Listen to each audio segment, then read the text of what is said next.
Sengkang GRC team here with us. Welcome to the show! Would you say that the Workers' Party is ready to form a government? It won't do for us to continue to have a one-party-led system. What are those limitations? We don't have access, for example, to the CCs and some of these public facilities. Why was it the Workers' Party for you instead of joining the incumbent? Think, oh, you're gonna go to jail with it. Is it all worth it? I will choose.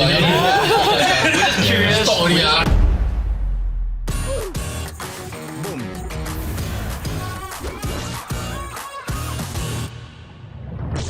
So a lot of you have been saying that we only invite ruling party MPs onto the show. So today, not only do we have one, not two, but we have the Sengkang GRC team here with us who made a historic victory in G 2020. Please welcome Jamus, Ting Ru, and Louis. Welcome to the show! I just want to say, having us. Before we begin, that I'm a little bit starstruck because you guys, Louis in particular, are actually my MPs. That is all I'll say, so you guys will narrow down where I live exactly. And I just want to say you guys have been doing an amazing job. Every time my wife and I bring up a problem, hey, actually this thing is a problem in our neighborhood, you guys bring it up in Parliament. So clearly a very, very strong pulse on the ground. So thank you so much for the good work. I wanted to start off by asking you guys, how did you get into politics, individually? I guess for most, if not all of us, I started out as volunteers, be it through policy work, house visits, food distribution, various grassroots related activities. I think that's how we all kind of learned the ropes. And one thing led to another. And one fine day, I heard that there was this Sengkang GRC that's going to be coming up. Just wanted to take it one step further and do a bit more national service. The one thing led to another seems like a huge gap that you just One thing led to another, so now I am chief of few moments later. But all three of you all pretty much started. Yeah, I mean, for myself, it was a little bit earlier than the two guys. I think much. Wow. Hey. She started in her youth. Oh, yeah. Oh, wow. So now I'm not in my youth. No, you're still not in your youth. I see. Yeah. Right. Well, no. Never mind. I've learned not to respond to this kind of question. We were in our youth. Throwing themselves under the For me, it was literally because I just moved back to Singapore when the 2011 elections had taken place. Yeah. So I think, when you're young, you're bored, you're unemployed, this is what happens. So because I was actually volunteering when I was a solicitor in London. I'm not a Singapore qualified lawyer. So I was volunteering in London, but I couldn't do similar sort of free legal work coming back in Singapore. Okay. And someone at the time told me MPS, Meet the People Sessions, is quite similar to what I was doing in London. I mean, we were actually dealing with refugees, we were advising refugees, and I guess the cases were different, but the whole concept and being out there, helping people, talk through their problems, giving them a little bit of advice and all that, and eventually writing letters of representation. So literally it started out from a very non-political angle, coming back to Singapore and re-knowing the country because I was away for 10 years, so that was a long time. What brought you back though? I think at the time my grandmother she was in her 90s but at that stage. Yeah, so I thought, She's still with us? No, she passed away about 10 years ago. Okay. So, but I managed to spend the last 4 or 5 years of her life with her. So that was back for your grandmother. That's crazy. I mean, that's so nice. You're beautiful. crazy. No, absolutely. No, I mean, I think at that time it was also having worked in Europe for a while. I just thought it's a good time to come back. I've shared many occasions before that when I came back, literally the world was burning around. It's on fire. It was on fire because I was a finance lawyer at that time, capital markets. So in the building next to mine in Canary Wharf was where Lehman Brothers was. And literally the day after Chapter 11, Xerox had actually gone into the building to take back all the copiers because they were hire purchase. Then all the bankers were coming out with their boxes. And I thought Xerox was going into Xerox things. No. They were actually going there to seize their money. Seeing something like that must surely colour your view of financial policies, right? Yeah, I mean, having seen where some financial transactions can literally, and then after that there were, I've also worked a couple of transactions where, I think it was this Irish village which had sunk their pension funds into some of these financial products. My journey is not unlike Ru's. A big chunk of my professional life abroad, for about 7 years, I was working as, if you will, an international civil servant. I was at the World Bank. And there I was working on public policy, but for other countries rather than home. And so at some point it became clearer that there were imperfections, I felt, in terms of the way that our public policy was headed, that I thought I could contribute toward changing. And so that's what kind of inspired me to first get involved. I got involved even when I was still abroad. We have a policy team, and for a period of time I was contributing with in that capacity when I Right. was online, and then subsequently after I came back, then as it was for Louis and Ru, we started hitting the ground and doing kind of a lot more groundwork. Why was it the Workers' Party for you or opposition instead of joining the incumbent if you feel like there are things that you want to improve on already? I can answer that. I had a She was gearing to no, because I have a very simple answer. One of my friends, we were just talking about, I said, hey, I'm thinking of doing MPS. And he looked at me and he said, the PAP doesn't need you. Wow. Yeah, that would drive me to... Right. Well, no, I mean, Yeah, but I think it's a finer point. I know that Ru made it sound like it was a bit of a joke, but it is more about where we feel that we can both contribute more in terms of giving a perspective that may not already be considered, but at the same time where our contributions would also carry more weight, not because we cannot give good contributions, but because we are not pushing up against a whole infrastructure framework that already is lumbering along. You know, we feel that we're more nimble and we can take on and investigate and push for policy positions that may be under research or under focused. At the time, 2011 was when Workers' Party first won the GRC. So from 1 seat to 6. So literally the thought process was, look, expanding from 1 to 6, I knew that it was purely volunteer driven, as it is still the case. We're underserved in terms of resources. And, we have very dedicated volunteers, but, it's all voluntary basis. So I just thought that, it really is a matter of, they need help at the time and they need more manpower. So it was, for me at the time when I first started MPS, it wasn't really politically driven. It was more like I enjoyed the work and, I thought it was quite meaningful. I think something that has often been described, and I think... By the streets. By the streets. By the streets. The streets are saying. That's what they call it these days. The streets of Sengkang. And Hong Kong around area. Singapore, not just us. But I think WP has often been described as being somewhat similar ideologically to the incumbent party. Is that assessment that you think is fair? We are a white tent. We are a centrist party. So in that sense, we encapsulate views that are very diverse, even within our party, because we are a broad tent. Okay. That said, we like to think that we have distinct positions as well. In many things, we tend to lean to the left more than the incumbent party might, and they tend to be right of the center as opposed to us. In a sense, when we make our arguments, we are informed by that broad philosophy as well as the ideology, if you will. Ultimately, it's up to the people of Singapore to decide whether the arguments we are making better represent what sits well with them. So you mentioned about sometimes leaning a bit more left. Are there anything in particular that you guys fundamentally differ? No, I mean, I think if you look at our voting record, you can see, right, they on occasion voted against certain things. I think that one of the recent, during our term was GST. So, it doesn't get more bread and butter than that, right? Things like FICA, so foreign interference, we felt that, some of the issues that were raised during those, during the bills, and, we were a bit we were more uncomfortable with the powers. So I think, these are where our positions differ quite distinctly. To a certain extent also, we must recognize the need for increased government revenue in whichever form for the aging population and whatnot. So I do feel like to a certain extent, as the main opposition, if you all vote to increase GST with the incumbent, right? I feel like the message to the rest of Singapore is like, oh, then you are no different from these people that are trying to keep me poor. Yeah, but we voted for again. the increase in corporate income tax, right? For example, when there was the whole OECD minimum tax rule. So that is something which we definitely agree with in terms of increasing the corporate income tax for multinational enterprises operating here. I think we've articulated this over the last couple of years. If year after year, you are getting billions in surpluses, record high revenues, the amount of money that you have accumulated, of course, one could say that you must always save for a rainy day.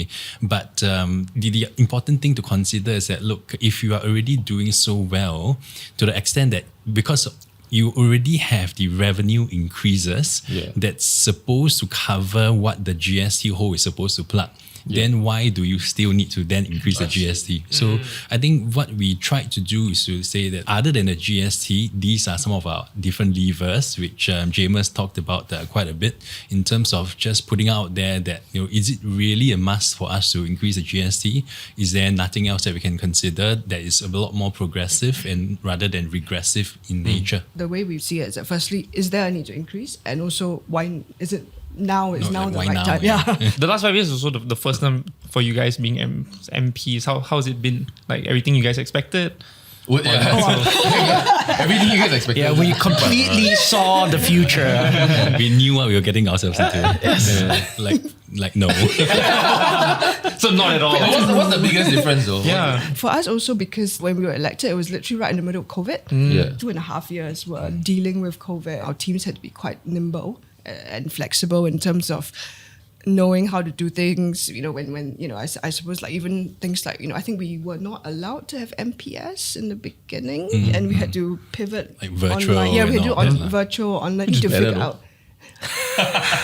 Well, Not if you're new lah, right? yeah, so when it was obvious that, the residents were not comfortable with doing online or, doing things over the phone or over Zoom, then, we'd actually do house visits when they write in and ask for help. So I think just things like that, which we wouldn't normally do without COVID. The other thing is that I guess when you're a volunteer, you help out with certain aspects of it, whether it's like house visits or at MPS, or if you are kind of more academically inclined, then you help out more with the policy stuff. Or if like, let's say you live right next to Aljunied or Hougang constituencies, it's easier for you to help out physically. Yeah. But all these are just little subsets of the work of an MP.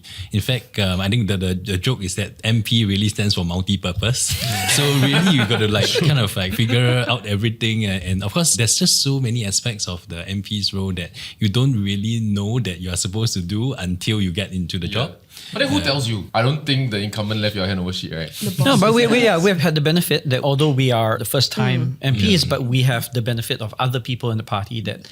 So you asked earlier on about one of the reasons why we joined the Workers' Party rather than another one is that at least we have a little bit of guidance from those that have. Right, compared to other opposition. For example. And then of course a lot of it you are learning on the job, even beyond the scope of MP work, but in general, lots of us learn through hands-on experience, practical experience, on-job training. And for us, in some ways, a lot of that initial stage was getting our hands dirty and figuring out. And then you build your own degree of comfort with processes, how you like to run things and so on. And then that's when you begin to deviate from a more standard approach that some other MP might have adopted for themselves. In the 2020 general election, was there an expectation or was there hope that it's high chance we'll win? No. So it was surprising. You tell yourself, right? How many cycles then we will win? I think when you are involved in opposition politics in Singapore, to be honest, you don't really think in terms of how many cycles till I win. Okay. It's more, I don't know if I'll ever. Right. Yeah. You put yourself think too out much, there for people to make the choice. It's not, if we don't make it this time, I mean, of course, we hope that this will happen. We hope that we'll make progress. Yeah. But I think, you have, again, you can't, it's not something that you really, I don't know. Yeah. What You can take for granted. You can't take it for granted for sure. Yeah. So when y'all realized that night that y'all won, there's like a yes, there's like a also, right? I think we were in shock for maybe the next 6 months. That's drawn already. I do think this conversation about how many cycles it takes to win and just waiting, not only you guys, it also applies to the PAP, I feel. If you see Potong Pasir SMC, for 10 years, Sito Ipin fought and worked the ground, and then after 10 years, he finally, won that constituency back, right? So I don't think it's isolated to just. True. Yeah, Wow, look at you being centuries, Raja. It's not the streets. Okay. That's not the streets to say. It's certainly true that you never plan for it, but a big part of it is about building trust between yourself and the people that you ultimately hope to serve. There is a process in which people have to believe that you can take over the reins and to do a credible job doing so. So that's why I think, and we've said this earlier on as well, being on the ground, connecting with people is critical, and it's a key part of the process of our own entry into the party and the work that the party does. As first-term parliamentarians, right, when you want to bring something to parliament, is there a point where you're like, don't know whether this one will or not, or will get rejected or not? Do you all have this conversation internally? It's really a judgment call, and I'm sure you've heard it a few times that because there's only so many minutes that every MP is given an allocation time limits just by virtue of the fact that there are less of us. We do have less opportunities, and so it's a bit of a numbers game as well. Right. Then we need to decide or maybe discuss amongst ourselves. So there's a minimally some kind of coordination work and a decision-making process behind it. So internally, Associate Prof. Jamus will have pitched this internally and then you get a ranking. Nobody calls me Associate Prof. Jamus internally. I will leave my nicknames to the internal discussions. One quick point though, and this helps also educate the public. A large amount of the time in Parliament is not devoted toward whatever we like to raise. A lot of it is discussing bills that are on the table. The agenda setter for those bills is always the government.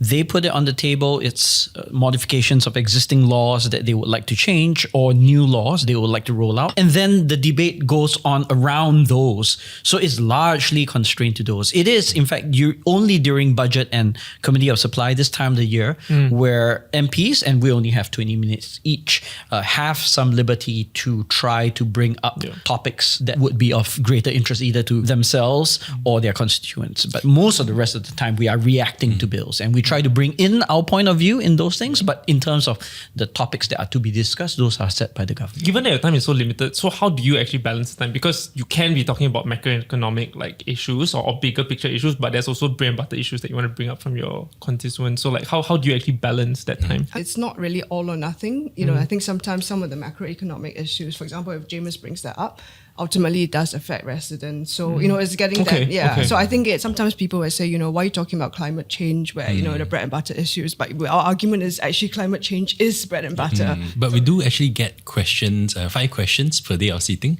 So I think that's something which the three of us have made use of quite a lot. I think there's some statistics in terms of the number of questions that the MPs have asked. And I think that is something which is at least within our own control in terms of the questions that we want to ask to the relevant ministries. So I remember when your estate was just got its TOP, there were quite a lot of very estate-specific issues, which again, people who do not stay there will think that, hey, why are you asking about it's very real to us, okay? Yeah, exactly. Sorry, did you just Sorry.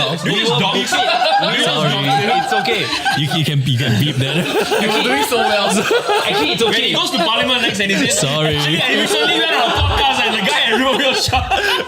I guess something which is, makes a huge impact to a small percentage of our residents.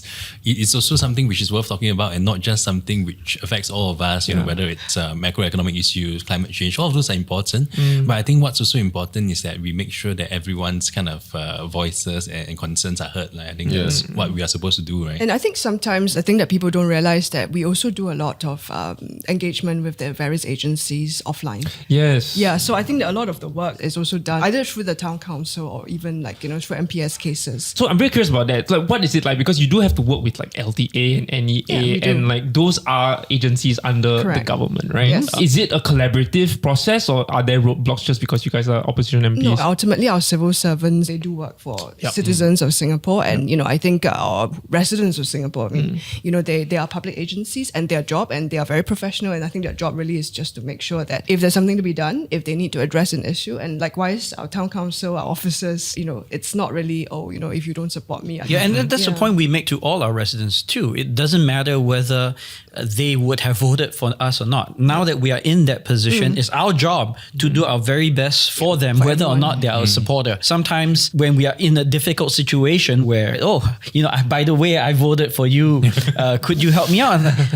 I will help you out, but it has nothing to do with whether you voted for me or not. I will do my very best to represent you and your interests and try to solve your problem, but it doesn't have to do with the vote. Does the approach change for you guys, GE 2020 versus now because you guys actually helm the Sengkang ward? You guys and girls. Yeah, I guess it feels. That's true in the sense that now we're the incumbent. Yeah. Oh, so sick. Exactly. That is so Right. sick.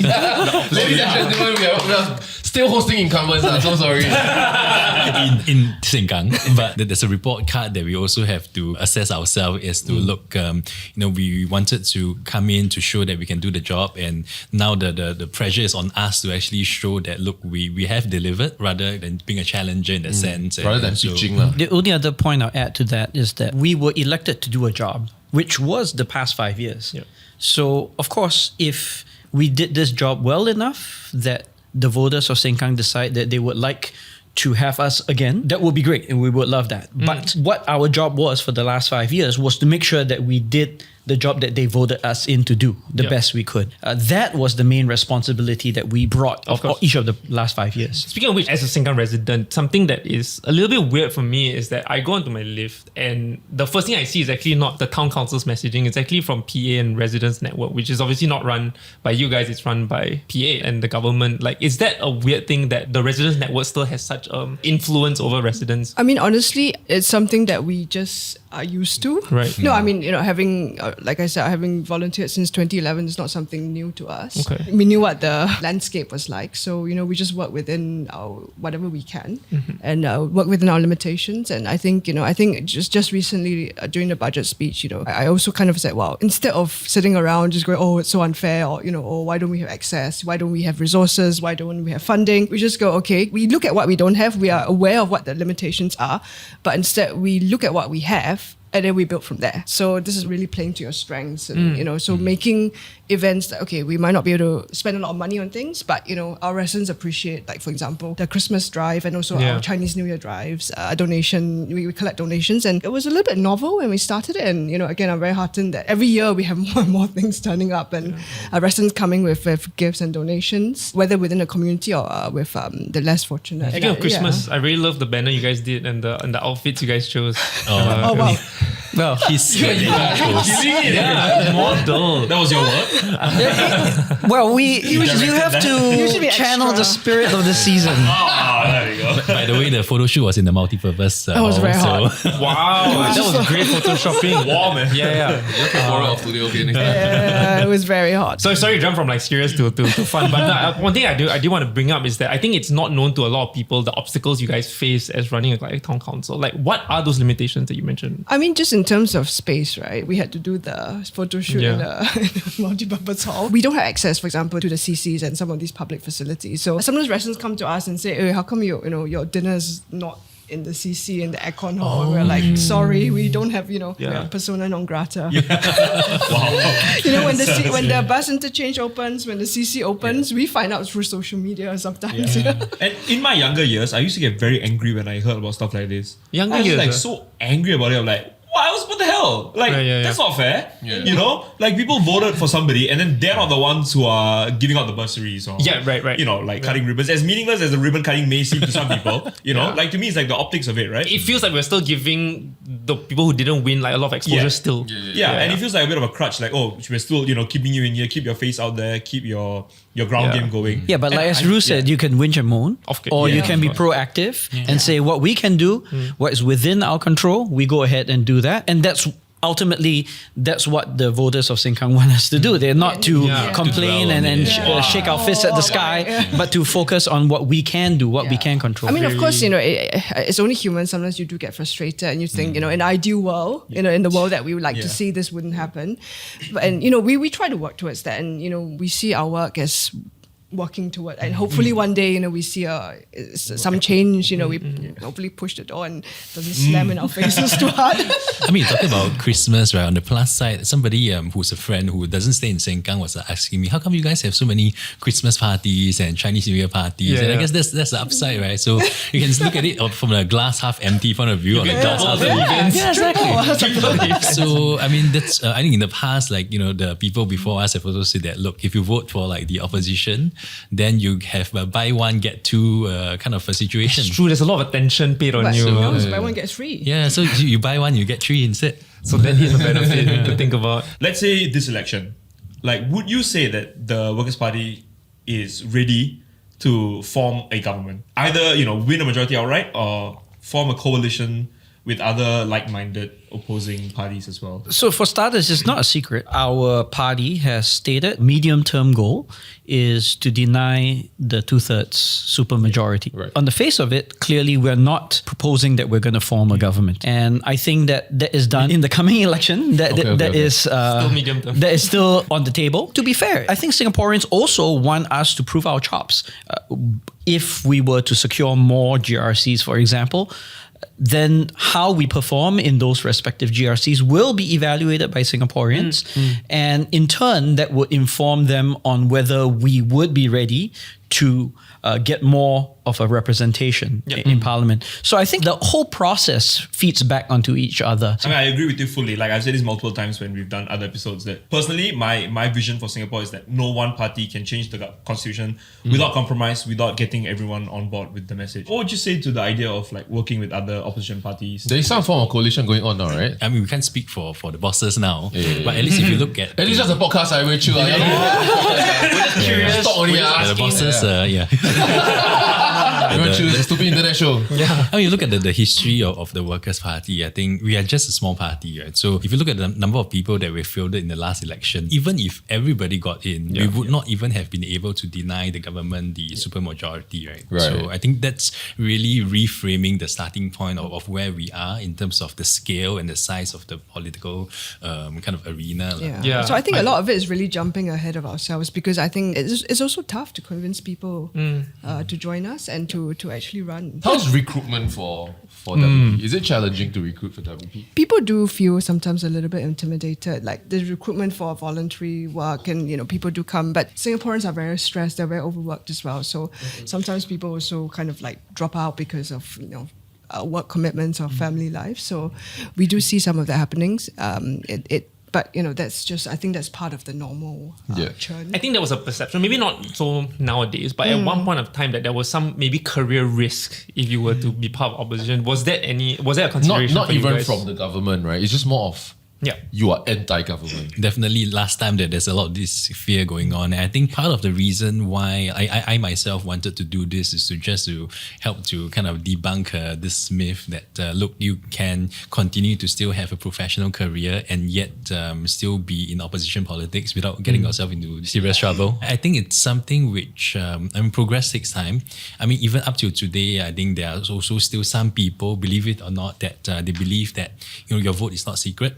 The government have said that it's secret. We have consistently said that, look, we are also part of the process to kind of witness the destruction of the votes. We think that it is secret, but there are still a small minority of people who believe that, look, I cannot vote for the opposition because otherwise I'll be found out, etc. So Don't get a BTO. yeah, exactly. That because of places, that, I think it's just a work in progress, and I think our job is to really make sure that we do our job well. The broader view, of course, is that you asked this question earlier on, why we chose to join the opposition was to normalize the notion that good people with CVs that look like a PAP CV cannot possibly want to join the opposition. If you have a different point of view, if your philosophy in life tends to lean a little different from what it is the case for a right of centre party, then there is a home for us. And then there is not just a home, but the possibility of contesting, and also in our case,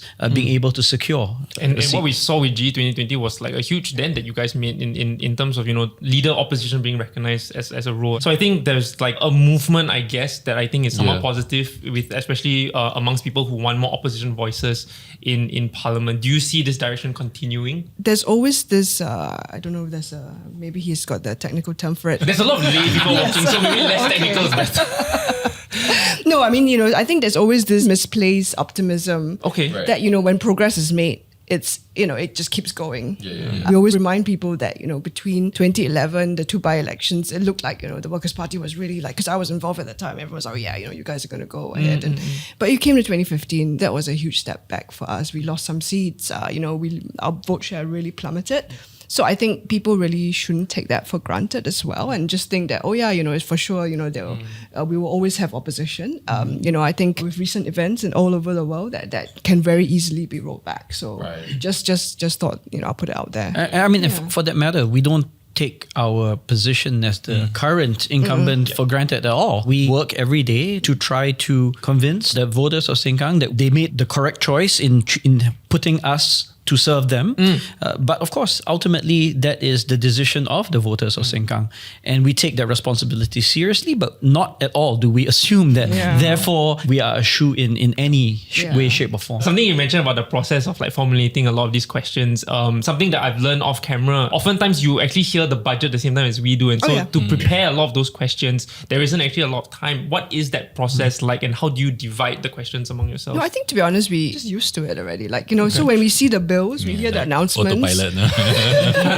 And you are not together. I would think you all do have a watch party. No. So the way it works is that the bills are delivered. So they're placed on the table and then they become accessible to us. Okay. Then it's incumbent on us in the time before the next sitting to do our homework, to read the bills. So we do get support, a tremendous amount of support from all the volunteers that also take time off their busy schedules to give us additional suggestions, ideas and feedback. This was what I was doing before as MP as well. Okay. But of course, we have to do our own homework because ultimately we are carrying a particular speech, a particular point. So we make sure that we incorporate to the extent that we agree with those views into our speeches, and that we do our own homework so that we can make sure that we have all the ideas that we want to present in any given bill. I just want to say, like, the amount of juggling that you guys have to do, you must seriously love the country to be able to do everything that you do. It's really, truly admirable.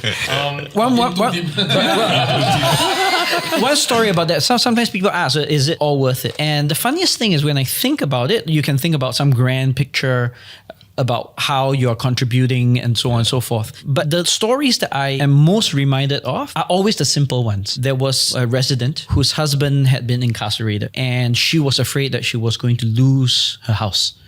And she didn't know what to do. She had a baby on the way.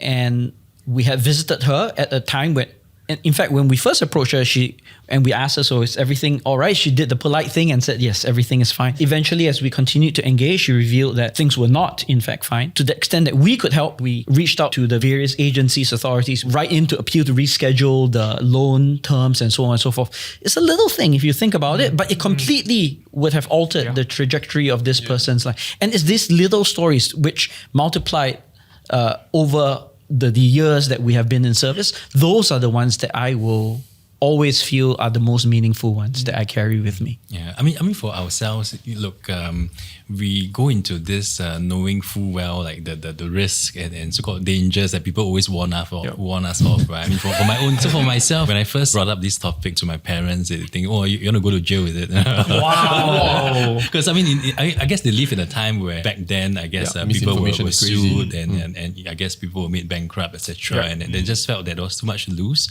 and too little to gain.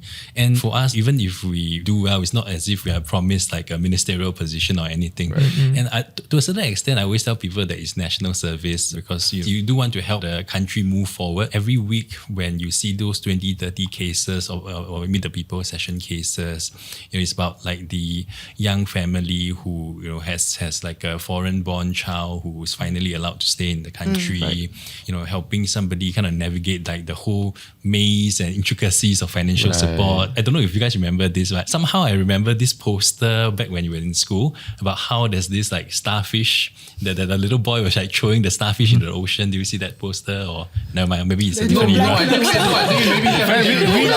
Relate the story. So basically, look, so apparently it goes like there's this like old man and a little child walking down this beach where there's a lot of starfish on the beach. I remember, I just want to say that. And then like there's this like the little boy is like throwing the starfish back into the ocean.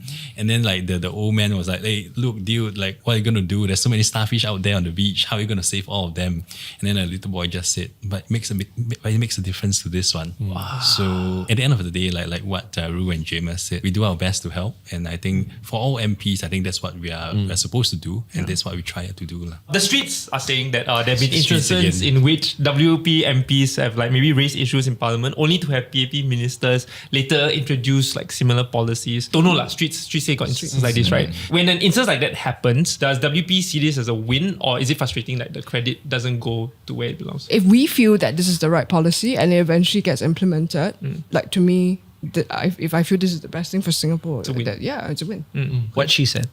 Okay. Speaking about working like across the aisle with other MPs, is it friendly, or do you guys really like? Is it like WWE where you all fight in Parliament and after that you all go to the same Royal Rumble. So institutionally, there's a difference, right? So in the sense that in certain other democracies, they would have kind of bipartisan bills, for instance, where individuals from one side collaborate with the office of another side and they file a joint bill. So that doesn't exist here because of the system here. Yeah. So it's very uncommon to have private member bills. Most of the bills that are put up are by the government anyway.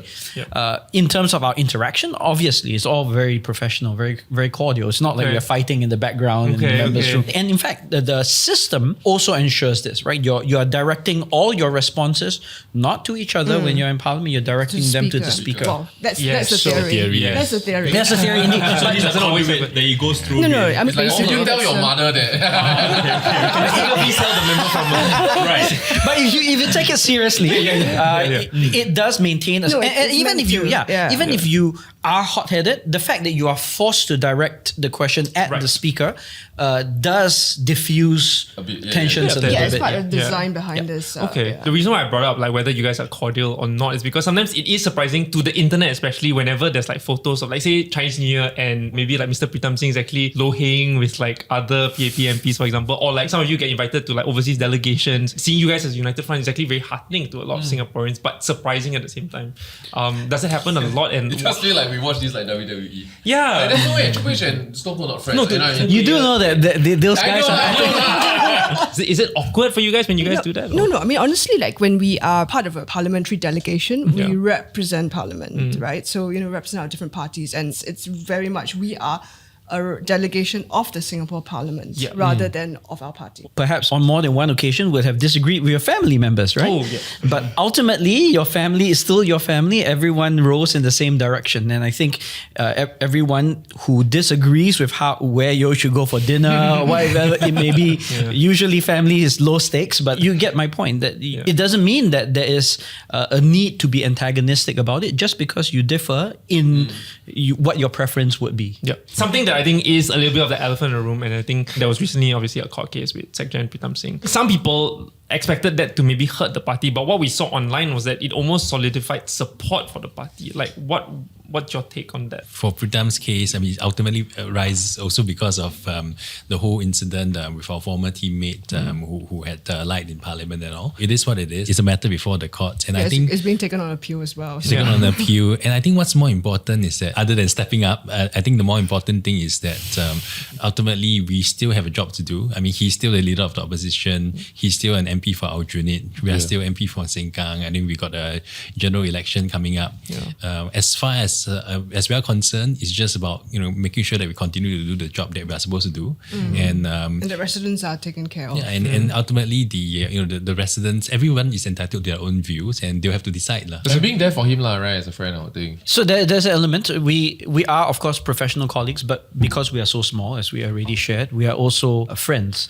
So regardless of what you think, you never want to see a friend go through a difficult situation. So we tried our best to lend our quiet support through that entire episode. And of course, he had support from also many different sources beyond us. You also brought up a point about a former colleague, and I think it was super commendable that you guys are doing the work of 4 amongst a team of 3. Like how difficult was it to navigate that? And we had to situation? step up. Yeah, well,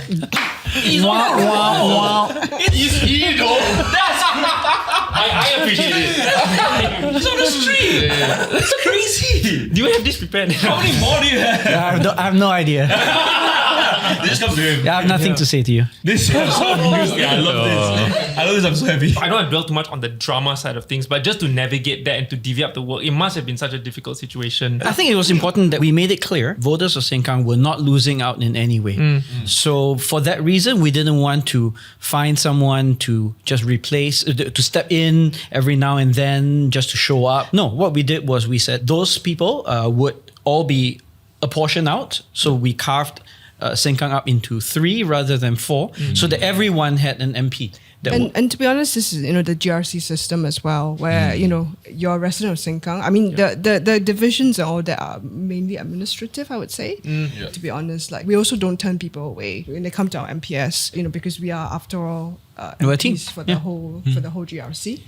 It's more again like it's usually divided more for administrative purposes and just for ease of to cover the blocks and And it's not just like the three of us, right? I mean, earlier years you would also have seen like various other MPs, CEC members that are also stepping up to help us to do house visits. We're also very thankful that the party didn't just leave us to our own devices. And we had a lot of support. So how's it going? No, I mean, I think for me, on a personal level, I was incredibly grateful that, I think Pritam was very, very clear. I was pregnant during the actual campaign. So obviously, there was going to be a period of maternity leave. Right. So for him, it was very important that, that as someone who'd just given birth, he didn't want me to, be pushed back to go back to work before I was ready, because it takes a toll emotionally and physically, right? I mean, so I think to me, it was very, very, I was actually very grateful to the fact that, that he had actually organized cover. I was very grateful for was he was like, okay, first 3-4 months, maternity leave is this, you take your leave, and don't don't be rushed, don't be rushed back. He was also adamant that, it's your time to bond with your child. So to him, it's not just standing on Parliament saying it. He was actually doing it. Wow. And I don't think many bosses would actually be, and then he made, in order and to make sure that voters also knew that he actually announced that, he was also up front and he made the announcement to the voters that, this is what's going to happen. Like after when the MPs go on maternity leave, this is what's going to happen. And that was already all sorted out even before, we gave birth. Right. So we already knew that it was there. And to me, again, that was something that was. When you say we cover for arrangement, does that person that cover need to be another elected MP? No. I mean, so I think these guys in practice. So and we plan around that, right? Yeah. So for instance, Lewis's and my Meet the People sessions on Monday. Yeah, it was deliberate. It was deliberate Right from the start, so that we could potentially cover. So we knew that's on because we already Wednesday, knew yeah. it was. So when we actually decided which days, so it was deliberate. Yeah. So it was long-term planning. Yeah, that is long-term planning. So these are things that you don't see because I think there's so much that goes into the work, and I think almost like 80% of it the public does not know, and I think that's really, really commendable. Speaking of COVID times, we didn't have rallies back then, and so we're gonna have, I'm assuming, rallies in 2025. Is that something you guys are looking forward to? Ru has experience. The two of us have never The two done of it us have no experience. Don't know what to expect. From what I understand, a lot of the old rally sites are now like condos or BTOs. Wow, times have changed. Yeah. So I think How old are you? Why are we talking 14 years ago. decades? One gets old. but this is Singapore building speed, right? So a lot of I think some of the more famous WP rally sites are now like literally condos or they've been built over. I think they'll now be put in stadiums. Yeah, there will be at least 2 rally sites per GRC, and then for SMCs at least 1. I can't wait to see your stage debuts. I've never done stand-up comedy, so All this weather now, folks. and crickets. No, we won't go. It's all you. Here, the face. You're just heckling in the background. Get off the stage. But of course, something that we saw a lot of 2020 was online rallies, and I think that played a huge part. So how do you guys even divvy up? Okay, we need to spend a lot of resources on physical and online. No, so I think 2020 it was just, I felt that again, when we were doing the campaigning in 2020, people were actually interested in some of the policy positions. And I attribute that, firstly, maybe voters are really a lot more interested, or they really want to know what we stand for. But I also feel that was a function as well of the fact that they had a lot more time and less distractions behind screens. So if I'm not wrong, the 2020 manifesto page views was through the roof relative to previous. So again, I saw that as quite a heartening. I mean, you mentioned about policies and manifesto, but there's also a subset, I guess, of Singaporeans who vote for opposition parties, yourself included. Does it matter whether they're voting for you because of your policies, or a vote is a vote? There'll be people who'll be very interested in your manifesto, your policy positions. But I think for us, we are also keenly aware that, look, in Singapore, the campaign period is a bit unique, right? It's 9 days, if you exclude the cooling off day. But for us, actually, that 9 days is not really the most important. It's more of what we have been doing over the last 5 years.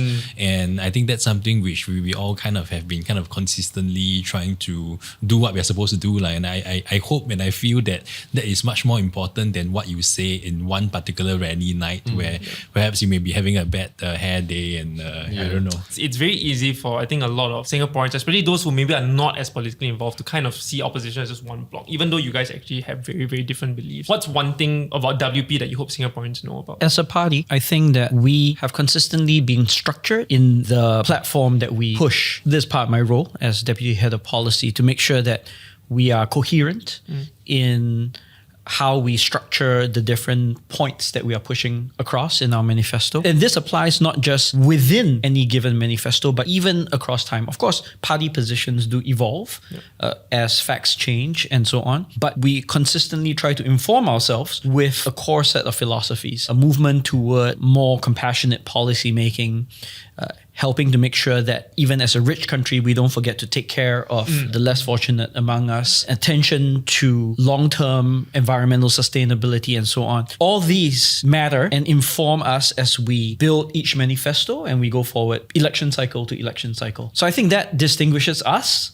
I can't speak for other parties, but for us, that makes us, I think, a credible political party because you know what you're buying, if you will, when you put the checkmark against a WP candidate, someone that I would be happy as a voter voting for in my constituency. Just to build off what Jamus said, I think, if we feel that what the government's doing benefits Singaporeans, we're not going to oppose it just because we're in opposition, right? Yeah. So it's more like we believe that there are changes and there are differences, and that's how we put about our viewpoints, our differences, hopefully respectfully. And If there are better ways, and I think there's also strength in diversity, as we mentioned earlier. There are always blind spots. I have my own blind spots. Everybody has their blind spots.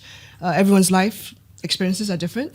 So, I think there's always value in people coming to the table with different experiences, different viewpoints. And then, that's how you come together to a better whole. Mr. Lau has said it before, right? At the end of the day, for us, we always try to have that 3 R's, not reduce, reuse, recycle, but we always strive to be a rational, responsible and respectable political party. And I think that's ultimately how we kind of guide our principles and our actions. And I think that's something we should kind of stick true to. And it's not something that we will kind of say that, okay, one moment we are this, the next moment we are another, and that there should be some consistency in terms of our positions, whether it's policy or in terms of how we approach our job as an MP. I just want to end off with one last question. What's one thing about, it could be political, it could be about Singapore as a whole that you would love to see change? Well, I think we articulate that basically every day. For the benefit of a lot of people who don't watch, unfortunately. But it's what we share, a vision of Singapore that is just a little bit different, as Ru alluded to. We live in this country too. We don't want to tear down the system. We don't want it to fall apart. What we want is to improve the system as we see it. There was a time when the recipe was clear. It was low-hanging fruit. You knew from the experience of other countries what had to be done. The question was about execution. And if there's one thing that you can say about the PEP, they are first-class operators. They are very good in taking a model, adapting it slightly, and making sure that it rolls out. But unfortunately, we are not at the stage anymore in our development. We're at a stage when the key questions that have to be decided are not clear, where they have to go through a process of contestation for us to arrive at a point where we can agree that's where society should go. And to make sure that ultimately the decisions that are made for the good of the country take into account as many of these different diverse viewpoints as possible. That's why it won't do for us to continue to have a one-party-led system. Thank you so much for joining us here today. Thank you so much for watching. Please like, share, subscribe. We'll see you in the next one. Bye-bye. Thank you. Bye. Is it any different in terms of your approach? Sorry, let me just ask again. sorry, I asked for the aircon to it's a bit warm. Something about warming. Yeah. Never. Did we mention cockles or not? Okay. No, You think you've said it since? Not as a gag. Banned. You know, just as a, in trying to describe what you're trying to say. Basically, I have clammed up. Oh, that's so good. There's a theme for 2025.